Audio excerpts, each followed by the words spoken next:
In this video, I'll be taking my current 8-bar build and changing it into a Frozen Bonds only build. Ever since the release of Frozen Bonds, I've heard people ask if it's possible to play a Frozen Bonds only deck. The answer to that is yes, of course. You have quite some options when building only Frozen Bonds that make it a valid entry point for any fan of ReZero, so it's perfect for those that missed out on the older sets.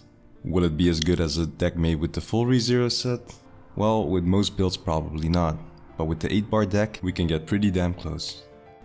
So this is the 8-bar build that I settled on since release. There's nothing really unique about this build, and there's a lot of people running different variations, but what's most noticeable is that in this build, I only have 9 non-Frozen Bond cards, and I'm sure that in any other build, you'll find that number to be pretty similar. The reason for this is mostly due to some of the cards being locked onto Emilia and Puck names, while we also need enough green to discard for the level 1 combo, where green hasn't really been a color in ReZero up until this set. Now let's go over these cards one by one and see what we can replace them with from the extra booster. So first we have the Emilia Runner. Well, this card is both a runner and an oversize, so it does the work of 2 different types of plussing cards, while also being able to scale over most opponents' cards at level 0. It's just so good and one of the reasons ReZero's level 0 game is so dominant. Sadly, there's no high quality replacement for this card in Frozen Bonds, but there's at least 2 cards we can consider here.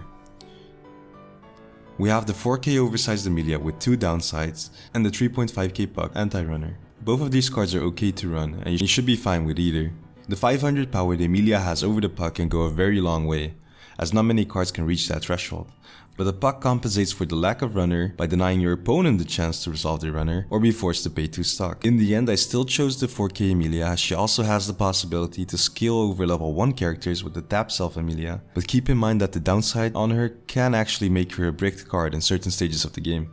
Next up is this Puck. And this Puck is just an amazing card overall, as he not only pluses, but it also helps us set up our level 1 Emilia combo, and is also able to grab any other Emilia from our deck. By clocking ourselves, he also helps us get to level 1 faster, meaning we could potentially resolve the level 1 combo while our opponent's still level 0, and it also has a cute 2k pump as an alarm effect. Now this card is a bit harder to replace, but we do have some options. So the 1-1 assist that we already include in the deck has similar plussing mechanics to this Puck, so we could opt to run more of this. But we don't necessarily want to play this every game, nor have multiple copies in hand or on board. Mostly just keep in mind that you could use this effect more often. The other card we can include in the more likelier option is the level 0 Drop Searcher. While it doesn't plus us, nor push us to level 1, it can still grab our level 1 combo, and unlike the Puck level 0, it could technically grab us the Clean Cut as well, or any other card for that matter, and thus becomes more versatile than the Puck.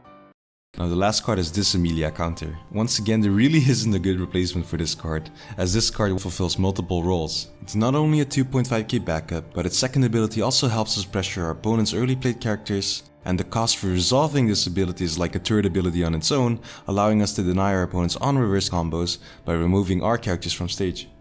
This card can put so much pressure on our opponent and also force them to play a bit differently than they usually would. It's a very cost-effective card, as the cost is spread over many different resources. Now this card is almost impossible to replace with a single card, and I'd highly recommend at least buying this card if anything else. But for the sake of this video, we'll look at some ways to replace it. Now if we're purely looking at the defensive options, we can opt to include any of the backups that are present in Frozen Bonds. For that we have 2 options: this 2.5k backup that also has a hand filter effect, which allows you to remove the top card of your deck if that's a character, and then discard something from hand, which also helps you get 1 card closer to your climax. We could also just include a second level 1 backup, as 2k power can be more than enough for this build, and this would also allow us to use it at level 1. If we're looking for an out against our opponent's early plays, then we can consider this 1-1 Emilia that serves as a way to remove them.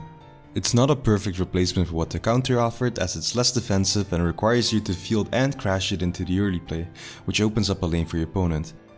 Now let's go ahead and put these cards in. To replace the Emilia runner, I added 3 copies of the 4K and an extra Emilia back row to help with its downside. For the Puck level 0, I straight up replaced them with 3 copies of the Drop Search, and for the 2-1 Emilia counters, I did a 1-1 split between the 2-1 counter and the 1-1 Emilia. And with these changes, we've achieved a Frozen Bonds only build that still keeps the spirit of the more competitive build. So other than the cards that were included in my deck, there are many other cards that might be easier to get a hold of that you could consider running in 8-bar. First, I'd like to once again emphasize how good the 2-1 counter is and really push you to get it. It really shouldn't be too hard to get, as it got reprinted as a shop promo as well, which has a different name but the exact same effect. A different counter you could consider running is the rest counter from set 1 that allows you to rest one of your opponent's standing characters, preventing them from attacking at a hefty cost. You could also consider getting the stock charge level 1 plus 3k vanillas. Now these are common rarity cards, so they shouldn't be too hard to find, but these could easily slot into the spot of the Emilia runner and the green 1-0 stock charger, and allows for some more on-demand stock generation. Next, in case you want to run a brainstorm, Frozen Bond has access to 2 brainstorms, but the Emilia brainstorm here doesn't really have a useful secondary effect for this deck, and the Rem brainstorm that's also available has the wrong name. So if you do want to run a brainstorm, you could get one of the 2 Emilia brainstorms available from the previous sets.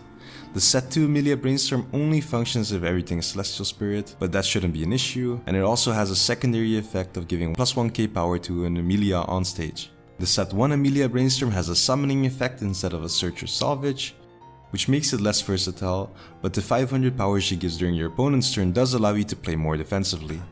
We then also have the 2-1 Emilia assist as a different kind of brainstorm. This card has so many use cases with its stun effect that it could fill up a whole different video. Running this assist would give you a brainstorm while also allowing you to replace the assist lineup currently in our deck, opening up more slots in the process.